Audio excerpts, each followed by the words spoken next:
I am here. Oh my gosh, I still almost fainted after the mistake I made in the philosophical classroom. I really was. I had a little birdie who had to remind me, get on here. You're not done yet. You promised them a new story that you would start. So Apple paper books, we know that means that those are good books. Like if you saw it, you didn't read the book. Because sometimes I have to make sure I watch the videos in case there's any creepy stuff in the videos, which sometimes there are. I don't know what's going on with my connection over there. But when you see this apple right there, that apple, so that means it's a good product for education, is what that means. It's kind of interesting. I don't know what's going on with my hair. That's not interesting. That's Apple. That's named Apple. I wonder if that has to do with Apple products and Steve Jobs and all that. I wonder. Scholastic, always a good name as well. So I haven't read this, but those tell me those are good books. They're good, wholesome books. So let's see it because I haven't read it. The Magnificent Mummy Maker. So yeah, we're done with the reptile room, and I just think it's hysterical that I'm almost positive that I gave my kids a different ending because I didn't like the ending of that story at all. I kept thinking the entire time it was going to turn around and it was going to end up being happy, and it didn't, just like it said. But I remember making up a whole story, and my kids didn't even question it. So funny. My name is Andy Minetti. I have been alive for 10 years, and in all that time, I have never done anything magnificent. I didn't think I could, so I usually didn't try.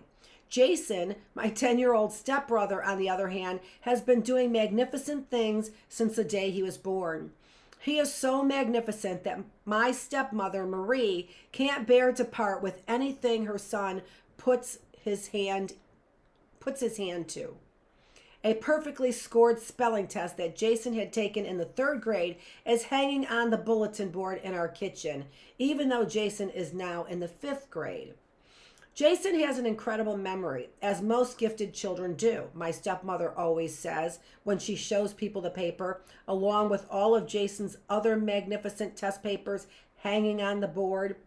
A few of my best efforts are tacked up alongside of these, but next to his 100%, my 75s and 70s look awfully ordinary. Jason, it seems, is gifted, not ordinary like me, and it's beginning to make me sick. It's a waste of time for me to do a lot of studying for tests because no matter how hard I study, I know I'll never do as good as Jason does. I didn't even bother opening my math book for the chapter test last week. I opened my box of baseball cards instead. Andy, aren't you supposed to be doing your homework? My dad asked when he came into my bedroom. I shrugged and looked down at my collection of rookie cards. Dad sat down on the edge of my bed, his leg brushing up against Ricky Jones. You don't want to end up like me, do you? He asked, going out and breaking your back every day just to keep a roof over your head. If you study now, you can make something of yourself. You don't see Jason fooling around every night in his room, do you? I shrugged.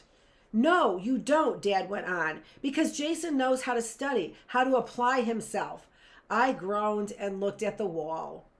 Listen, Andy, I know it hasn't been easy for you living alone with me all these years. Maybe I haven't paid as much attention to your schoolwork as I should have. Maybe things would have been different for you if... His voice trailed off and he didn't say anything for a long time. I just kept staring down at my cards.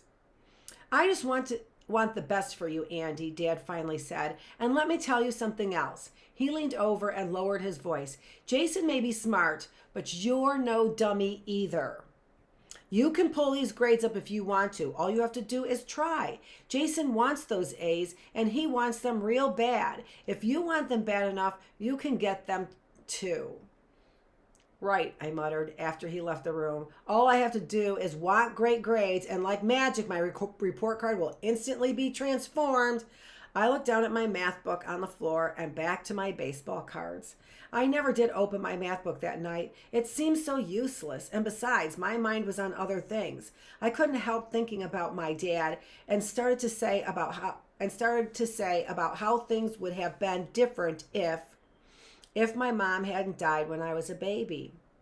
That's what he meant. I spent the rest of the night wondering what it would have been like and how different my life would have been if my mother had lived. Would I have turned out differently? Would I have gotten better grades? Would I have been gifted instead of ordinary? Would I have turned out like Jason? Ugh! That thought was enough to give me nightmares. The next day when Miss Haverly, my social studies teacher, told our class about this latest project, Ancient Egypt, I just shrugged and looked out the window. I had no way of knowing that with this project, I would be transformed from ordinary 10-year-old Andy Minetti into Andy Minetti, the magnificent mummy maker.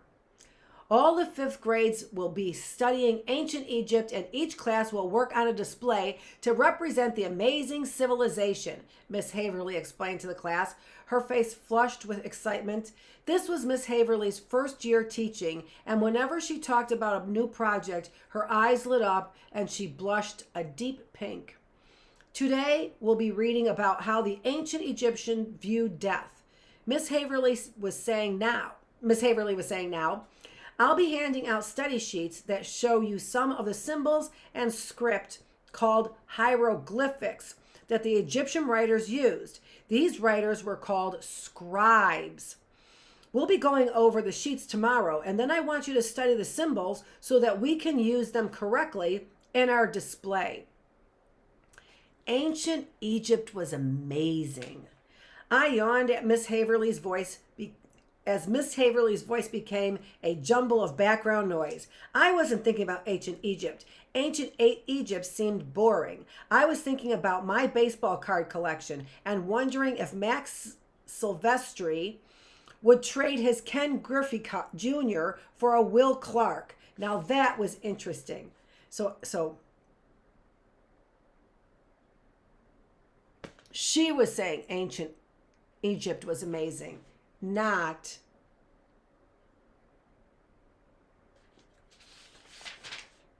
Justin. I was like, what's his name? Not Justin. I have been collecting baseball cards for almost 2 years, and I have the biggest collection of anyone I know. I didn't go out for Little League this year because I'm not a very good player, not like my stepbrother Jason. He's a star player, and I cringe at the thought of trying to compete with him on a ball field. I'm just glad that Jason hasn't decided to collect baseball cards. Miss Haverly's voice came gently floating back to me. As all the fifth graders will be working on similar displays, we've just decided to invite parents to a special ancient Egypt night here at school. It will give them a chance to see all the work that you've done. The best work will be selected for the school's art show this spring. Now there are a number of projects that you can choose from your display, she told the class. We'll be making coiled pottery out of clay, replicas of pyramids out of styrofoam, landscape paintings of the Nile, and more. I closed my eyes and thought about Jason. I knew that his gifted class would also be making a display. I could just imagine the magnificent pot, pyramid, or picture that Jason would come up with.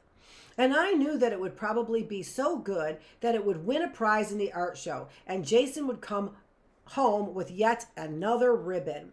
One more magnificent thing to stick up on the bulletin board. Why me? Of all stepbrothers to get in the world, why did I have to get stuck with Mr. Gifted?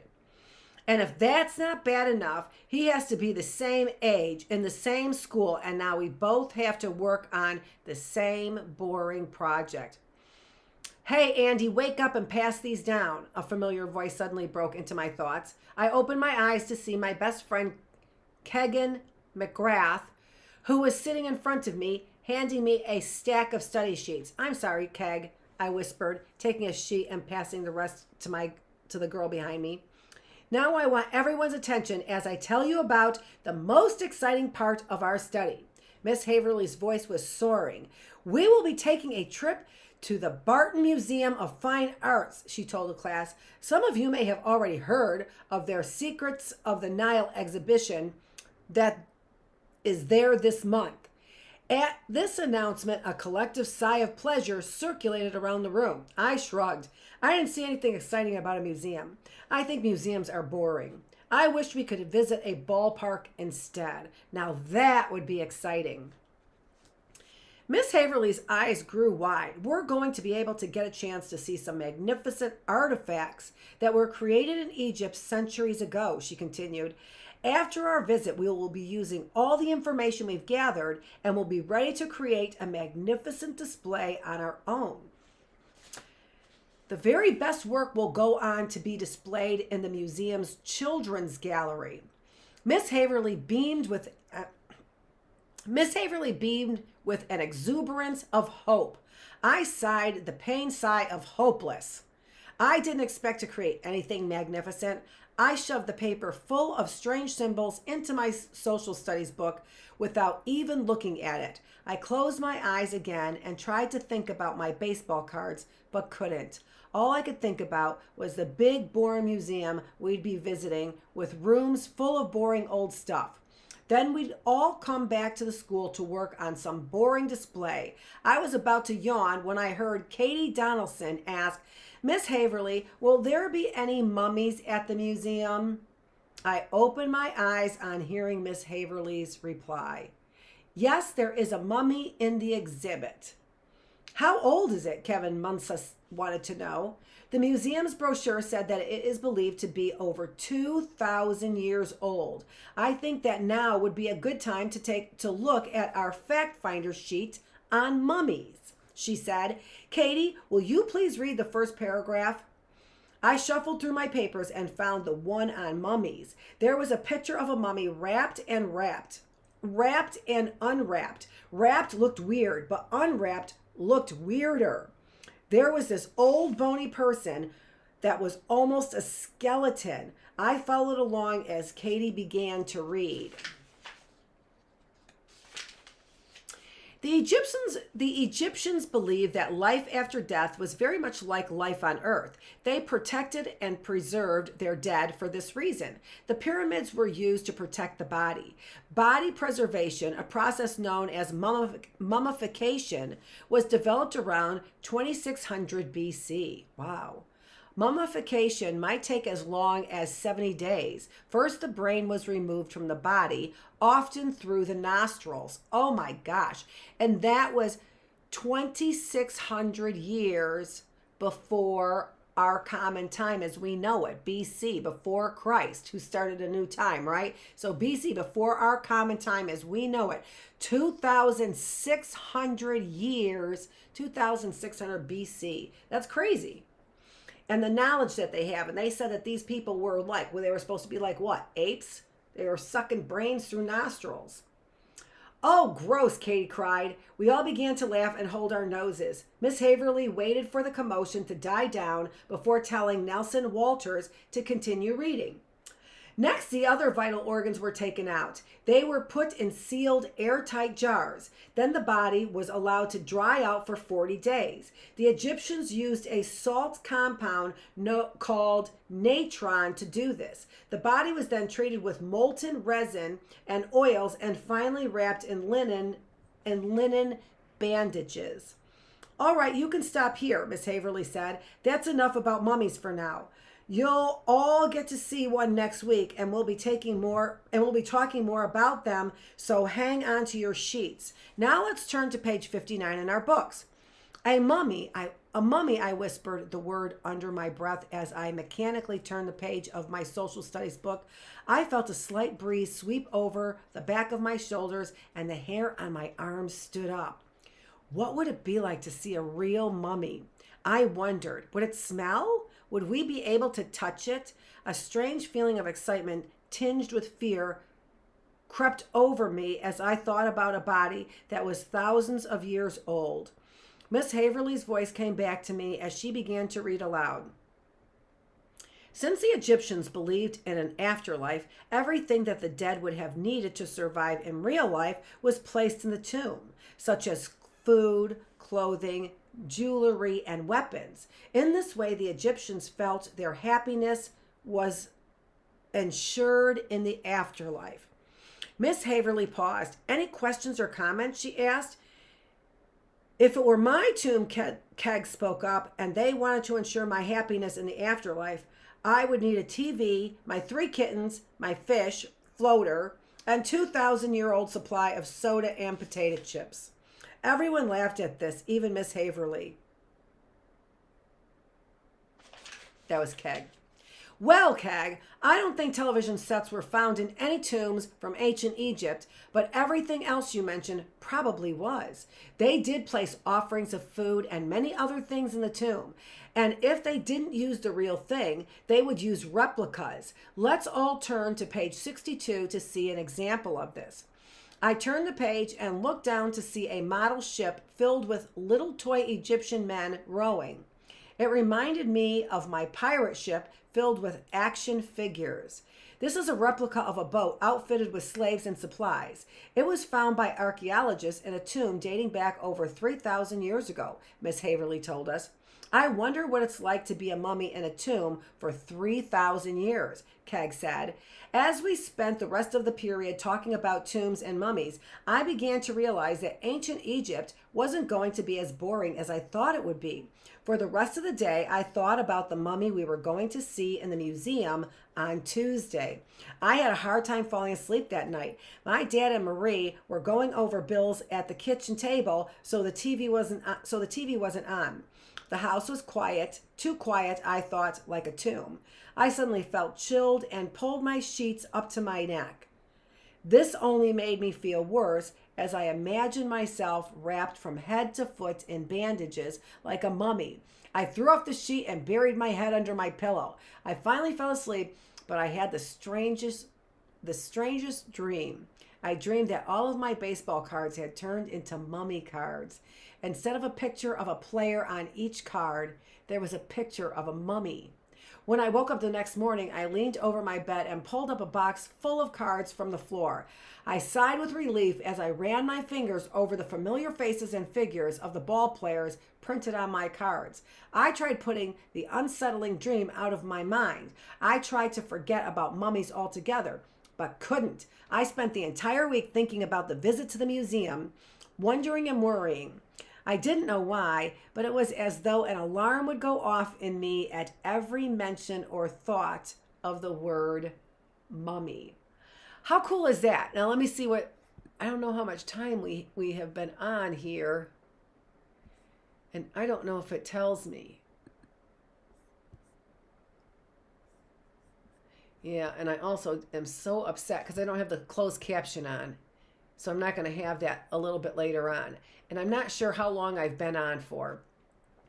But I am going to stop. And it may have been shorter than 15 minutes. I'm not sure. It felt like it's a little bit longer. I said I'm going to read more than one chapter. But one of the problems with reading more than one chapter right now is, let's see, is that I don't have the closed caption on. And it won't let me just put the closed caption on, actually. So I just can't, in the middle of my reading, it won't let me put the closed caption on. So I really don't want to go ahead with our reading. So, and plus it will take us well over.